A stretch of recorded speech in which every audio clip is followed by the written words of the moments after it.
Bonjour à toutes et à tous et bienvenue pour un nouveau numéro de Metal Missile et Plastic Gun. Aujourd'hui, comme vous pouvez le constater, la suite de la Gokaiger saga. Nous allons jeter un coup d'œil sur notre ami Gokai Pink, donc, qui est une des jeunes filles de la distribution féminine de Gokaiger. Donc, comme nous l'avons vu précédemment, du SH Figart à son meilleur, des articulations à ne plus en savoir qu'en faire. Donc rapidement, nous allons procéder à ce que nous avions fait à la dernière émission, par exemple à enlever les mains de notre personnage et à lui en mettre d'autres, avec son Gokai Gun ainsi que le Gokai Saber, armes qui nous sont familières à présent. Gokai Pink, qui va ainsi doté de son matériel, va pouvoir passer à l'action. Une fois que vous avez trouvé le point d'équilibre, il n'y a pas de problème, le personnage tient et il tient pour longtemps. Alors, notre ami Gokai Pink a cette particularité au niveau de ses armes, qu'elle peut se servir de son Gokai Saber comme d'un fouet. Donc vous enlevez le Gokai Saber normal et vous adjoignez un Gokai Saber doté d'un fil qui n'en est pas un en l'occurrence, qui est un fil de fer, donc vous pouvez vraiment lui donner une position dynamique. Le sabre ne va pas pendre bêtement au bout d'un fil.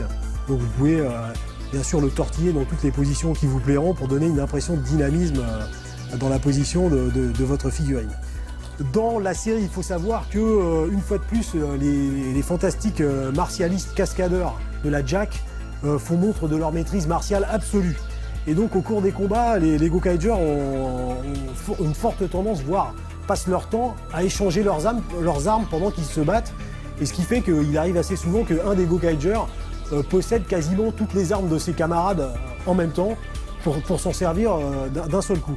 Alors ici, pour illustrer cet état de fait, notre ami Gokai Pink, qui ici se sert de deux pistolets, de deux Gokai Gun à la fois. Voilà, que dire de plus, respect, possibilité de reproduire ce que vous voyez. Personnellement, c'est vraiment tout ce que je demande à un jouet.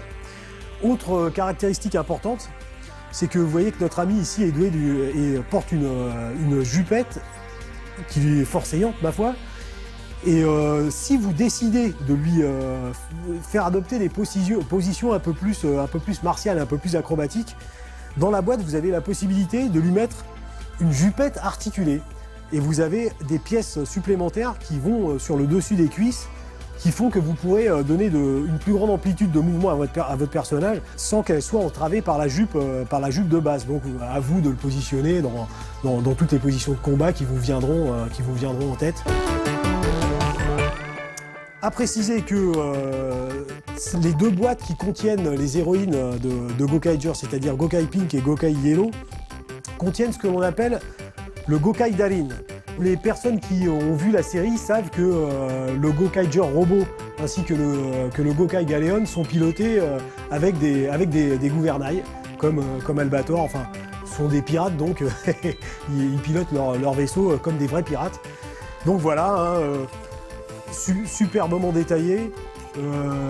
La réplique exacte de ce que vous voyez dans la série, comme d'habitude. Et puis voilà, la cerise sur le gâteau, c'est que voilà, vous pouvez vraiment faire tourner le gouvernail. Il est en roue libre, c'est le cas de le dire. Donc voilà, de nouveau la maestria éblouissante de SH Figart. Quand on voit ça, on se dit vraiment que les jouets sont quelque chose de beaucoup trop sérieux pour être confiés aux enfants.